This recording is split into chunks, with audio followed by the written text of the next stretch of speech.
नमस्कार, superfast century देख रहे हैं आप और मैं हूं आपके साथ अवंतिका श्रीवास्तव। रुक करेंगे सबसे पहले रतलाम से बड़ी खबर का, जहां दो बारातों के बीच विवाद हो गया। डीजे को लेकर ये विवाद शुरू हुआ। डीजे की बुकिंग को लेकर मारपीट होने लगी। किसी और की बुकिंग पर दूसरे बाराती डांस कर रहे थे। इस छोटी सी बात को लेकर दोनों बाराती आपस में भिड़ गए। तस्वीरें आप देख रहे हैं। विवाद इतना बढ़ा कि बात मारपीट तक पहुंच गई। तस्वीरें आपकी टीवी स्क्रीन पर। डीजे की बुकिंग को लेकर पूरा विवाद शुरू हुआ था। किसी और की बुकिंग पर किसी और घर के बाराती थिरकने लगे। थिरकने के बाद विवाद शुरू हुआ। विवाद मारपीट में बदल गया। किसी और की बुकिंग पर बाराती डांस कर रहे थे। इसे लेकर पूरे विवाद की तस्वीरें सामने आई हैं। सहयोगी सुधीर ज्यादा जानकारी देंगे। सुधीर, क्या रहा पूरा विवाद? देखिए, डोसी गांव क्षेत्र का यह पूरा मामला है, जहां एक बारात निकल रही थी और खबर यह है कि आसपास के जो युवक है वो इस बारात में डीजे पर डांस करने पहुंच गए और यही बात जो बाराती थी उन्हें नागवार गुजरी। उन्होंने उन्हें जाने के लिए कहा, तो इसके बाद इन युवकों ने जो है बारात पर पत्थर फेंके और जो लाठी और डंडों से इन पर हमला कर दिया। इस पूरे मामले में 3 लोग इंजर्ड है, जिनकी अस्पताल से छुट्टी हो गई है, लेकिन 4 लोगों के खिलाफ इस पूरे मामले में FIR दर्ज की गई है। कुल मिला के कह सकते हैं कि जो बारात का क्षेत्र है वो जंग के मैदान में तब्दील हो गया था और उसके वीडियो भी जो सोशल मीडिया में तेजी से फैल रहे हैं। जी निश्चित ही वीडियो भी लगातार वायरल हो रहा है, लेकिन क्या पुलिस की तरफ से अभी तक कोई कार्रवाई, क्या पहचान की गई है लोगों की? देखिए, 4 लोग नामजद तो भी सामने नहीं आए हैं। जो मालवी परिवार है उनकी ओर से FIR लॉन्च की गई है रात में और पुलिस जो है लगातार जिन लोगों ने पथराव किया है, जिन लोगों ने मारपीट की है, उनकी तलाश में जुटी है। 2 टीमें यहाँ पे औद्योगिक थाना TI ने जो है यहाँ पे बनाई है। उसके बाद लोग हैं जो बदमाश है, जिन्होंने यहाँ पे हंगामा मचाया है, उत्पात मचाया है और जो वीडियो में दिख रहे हैं साफ तौर पे दौड़ भाग करते हुए, लाठी डंडे लेकर पथराव करते हुए, उन लोगों की, उन बदमाशों की तलाश में औद्योगिक थाना पुलिस जुटी हुई है। सुधीर, जानकारी ये भी थी कि किसी और घर के बाराती भी इस बारात में शामिल होने के लिए पहुंचे थे। क्या कोई और व्यक्ति भी थे या फिर सिर्फ असामाजिक तत्व और बदमाशों से जुड़ी ये जानकारी सामने आई है? खबर ये भी है कि पीछे एक बारात और जा रही थी और उसी की बाराती भी इसमें हो सकते हैं, जो कि इस बारात में पहुंचे। मतलब 2 बारातों की बात आ रही थी सामने कि पीछे जो बारात चल रही थी वो उसके बाराती भी यहाँ पे डीजे पे डांस करने पहुंच गए हैं, लेकिन अब तक ऐसी बात सामने नहीं आई है। क्योंकि जो पुलिस का ये कहना है कि जो लोकल लड़के थे जो बारात में डांस करने पहुंच गए थे, उन्हीं से इन लोगों का विवाद हुआ और उन्होंने अपने साथियों को भी यहाँ पर बुला लिया हंगामा करने के लिए और मारपीट करने के लिए। चलिए, इसी वजह से विवाद की स्थिति इतनी ज्यादा बढ़ गई। शुक्रिया आपका सुधीर, फिलहाल इस पूरी जानकारी के लिए। और इस बीच एक और बड़ी जानकारी, मुख्तार अंसारी को 10 साल की सजा सुनाई गई है। गैंगस्टर एक्ट में 10 साल की सजा। MP MLA कोर्ट की तरफ से सजा का ऐलान। कोर्ट ने 5 लाख का जुर्माना भी लगाया। इस वक्त की सबसे बड़ी खबर आप तक पहुंचा रहे हैं। मुख्तार अंसारी गैंगस्टर के तौर पर जिसकी पहचान, गैंगस्टर एक्ट में 10 साल की सजा, साथ ही साथ 5 लाख रुपए का जुर्माना भी लगाया गया है। बड़ी जानकारी आपके साथ साझा की जा रही है। MP MLA कोर्ट की तरफ से बड़ा फैसला मुख्तार अंसारी को लेकर लगातार चर्चाओं में बने हुए थे। अंदेशा ये भी था कि जल्द से जल्द सजा का ऐलान होगा और अब ये जानकारी साझा की जा रही है। MP MLA कोर्ट ने सजा सुनाई है, 10 साल की सजा, साथ ही साथ कोर्ट की तरफ से 5 लाख रुपए का जुर्माना भी लगाया गया है। गैंगस्टर एक्ट के तहत इस सजा का ऐलान, 10 साल की सजा का प्रावधान, साथ ही साथ 5 लाख रुपए का जुर्माना मुख्तार अंसारी पर।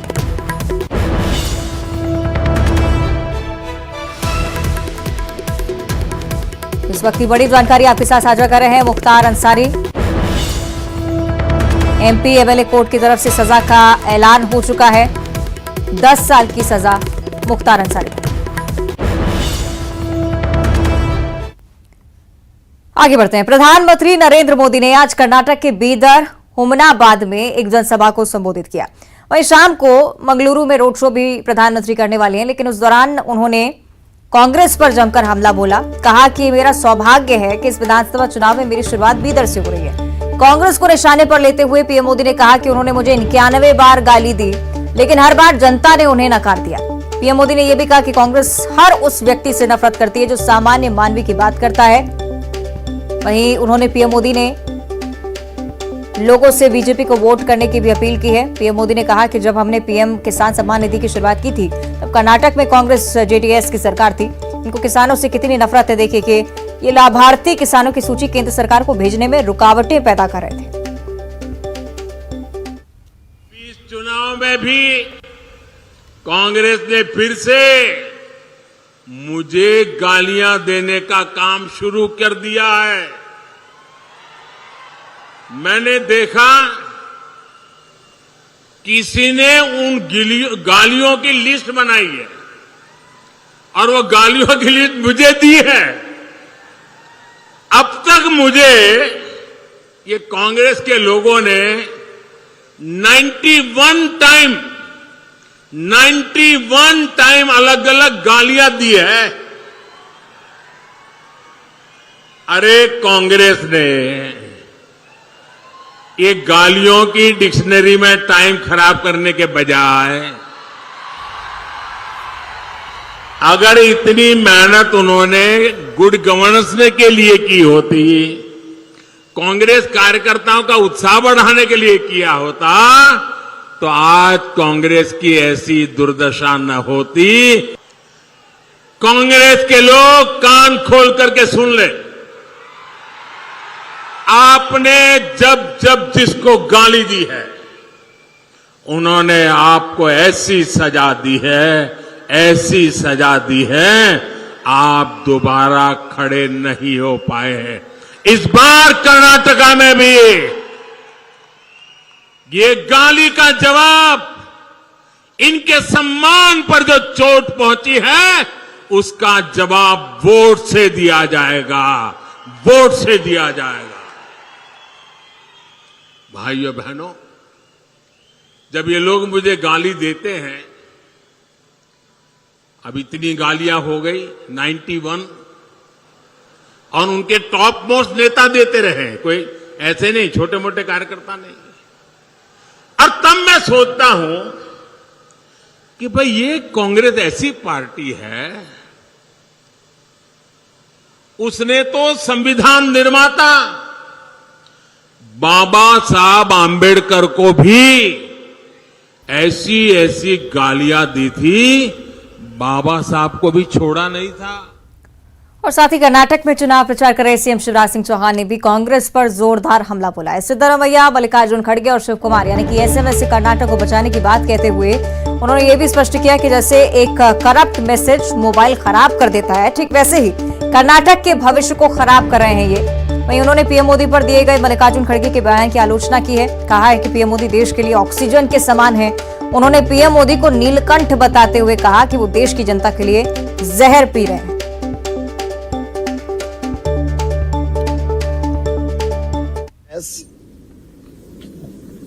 कर्नाटक के विकास के लिए खतरनाक है। सिद्धरामैया, मल्लिकार्जुन खड़गे और शिव कुमार जैसे एक करप्ट मैसेज मोबाइल को खराब कर देता है, वैसे ही एसएमएस ये करप्ट मैसेज कर्नाटक के भविष्य को तबाह और बर्बाद कर देगा। कांग्रेस के विषकुंभ से जहरीले बयान निकल रहे हैं, लेकिन मोदी जी तो जहर पीने वाले, विषपान करने वाले नीलकंठ है। वो जहर पी रहे हैं देश की जनता के लिए, देश के विकास के लिए, और दिनों रात देश के विकास में लगे हुए हैं। और भोपाल से अगली बड़ी खबर, बागेश्वर धाम के पंडित धीरेन्द्र कृष्ण शास्त्री ने एक बार फिर से माफी मांगी है। भगवान सहस्त्रबाहु पर उनकी तरफ से बयान सामने आया था, उसके बाद विरोध हुआ इस बयान का, और अब एक बार फिर से माफी मांगते हुए धीरेन्द्र शास्त्री नजर आए हैं। सोशल मीडिया पर ट्वीट कर बयान पर खेद भी व्यक्त किया है। लिखा है कि किसी की भावना आहत हुई हो तो क्षमा चाहता हूं। सहस्त्रबाहु को लेकर जो भी कहा उसका खेद है। ट्वीट की तस्वीरें हम आपको लगातार दिखा रहे हैं। धीरेन्द्र कृष्ण शास्त्री की तरफ से ट्वीट और अपने बयान को लेकर खेद प्रकट किया है।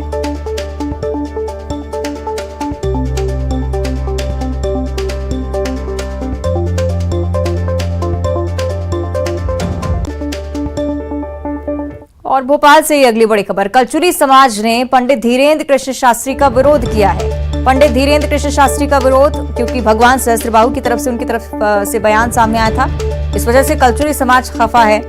समाज से जुड़े लोगों ने पुलिस को ज्ञापन भी सौंपा है। विरोध प्रदर्शन की तस्वीरें हम आपको दिखा रहे हैं। पंडित धीरेन्द्र कृष्ण शास्त्री जिस मुद्दे को लेकर उन्होंने माफी मांगी, लेकिन कलचुरी समाज अभी भी नाराज है। पंडित धीरेन्द्र कृष्ण शास्त्री का विरोध हो रहा है और इसी तरह का विरोध भोपाल में देखने को मिल रहा है, जहां पर उन्होंने भगवान के ऊपर जो बयान दिया उसके बाद समाज के लोग जमा हुए, उन्होंने यहाँ पर विरोध किया और देख सकते हैं उग्र प्रदर्शन कल्याण समाज के द्वारा किया जा रहा है। हम उन्हीं से जानते हैं कि ये क्या कार्रवाई की जा रही है। आज हम लोग कलचुरी समाज के लोग एकत्रित हुए हैं।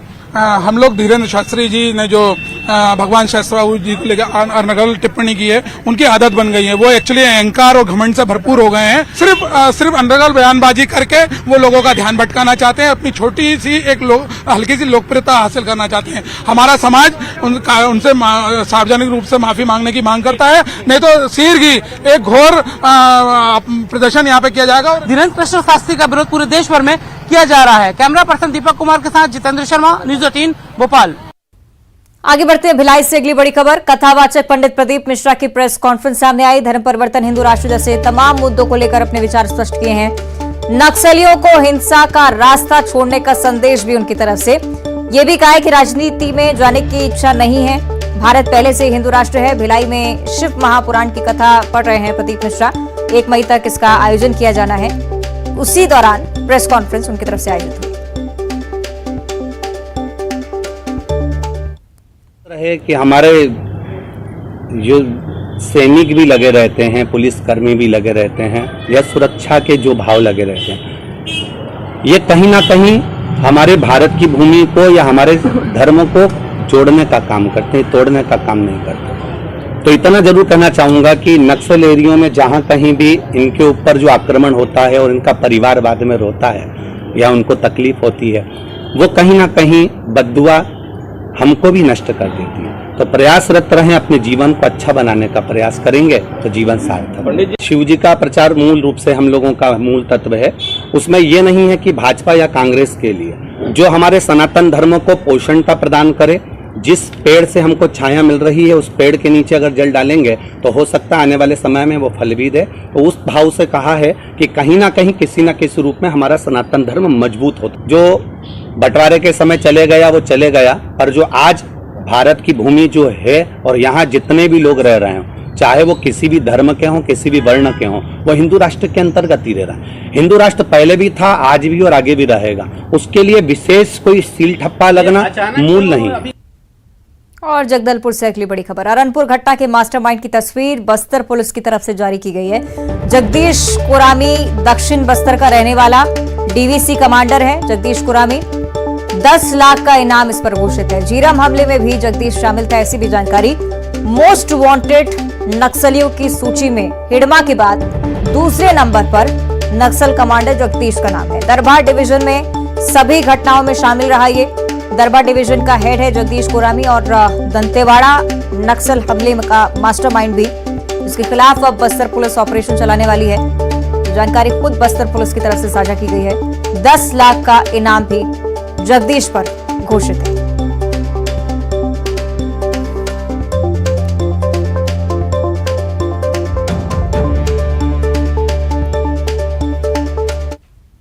तो नक्सलियों के खिलाफ एक बड़ा ऑपरेशन चलाने की तैयारी पुलिस की तरफ से की जा रही है। जगदीश सहित कई बड़े नक्सलियों को पकड़ने के लिए एक अभियान शुरू हुआ है। बस्तर आईजी सुंदरराज का बयान इसे लेकर, पी सुंदरराज, जिन्होंने कहा है कि कई सारे ऐसे नक्सली भी जो कि सरेंडर कर मुख्यधारा से जुड़े हैं, लेकिन दरबार डिवीजन के हेड जगदीश की खोज शुरू कर दी गई है। बस्तर से सटे बॉर्डर स्टेट में भी ऑपरेशन चलाया जाएगा, ऐसी भी जानकारी।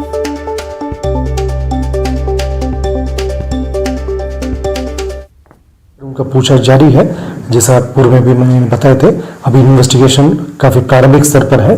अभी जैसा घटनास्थल के फोरेंसिक टीम द्वारा एविडेंस वगैरह कलेक्ट किए गए थे, उसका घटनास्थल की जो संपूर्ण जो एक सीन ऑफ क्राइम का रिक्रिएट करके उसका जो मेजरमेंट लिया जाना है और किस प्रकार का जो एक्सप्लोसिव मटेरियल यूज की गई उसका भी सॉइल सैंपल वगैरह कलेक्ट किए गए थे। अभी जैसा प्रकरण में भेजना आगे बढ़ते जाएगा, उसमें फिर हमको और डिटेल मिल सकते हो। साथ साथ आसपास इलाका में भी जो गवाहों का साक्ष्य वगैरह भी लिया जा रहा है और भी टीम्स आसूचना।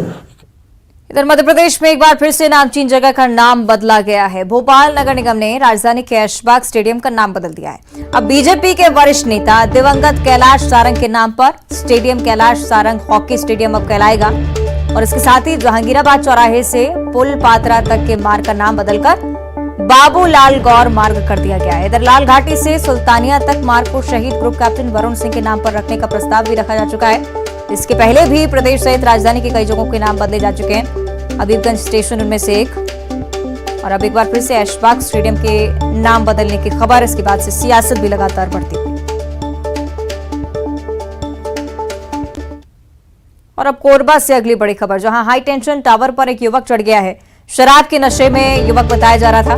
डायल 112 की टीम को सूचना दी गई। सूचना के बाद मौके पर पुलिस पहुंची। युवक को समझाकर नीचे उतार लिया गया है। कटघोरा थाना क्षेत्र के राजकम्मा की एक घटना, लेकिन ये तस्वीर देखिए उस वक्त की तस्वीरें जब ये युवक हाई टेंशन टावर पर चढ़ा हुआ था। शराब के नशे में इसने ऐसा किया। हालांकि अब सफलतापूर्वक इसे नीचे उतार लिया गया है।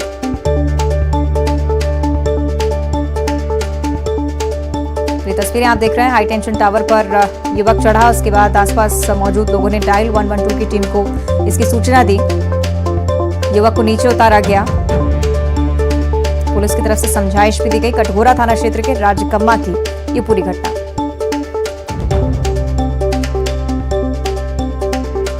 कोरबा की तस्वीरें आपकी टीवी स्क्रीन पर। शराब के नशे में इस युवक ने ऐसा किया। अभी तक ऐसी जानकारी। इधर ग्वालियर में नगर निगम की टीम ने सड़क किनारे युवक को टॉयलेट करते पकड़ा तो उसे सड़क पर वहीं पर उठक बैठक लगवाई। साथ ही ये भी चेतावनी दी है कि अगर दोबारा वो कहीं भी गंदगी फैलाता हुआ मिला उस पर कानूनी कार्रवाई की। युवक से उठक बैठक लगवाने का वीडियो भी सामने आया है जो कि सोशल मीडिया पर वायरल हो रहा है। तस्वीरें देखिए।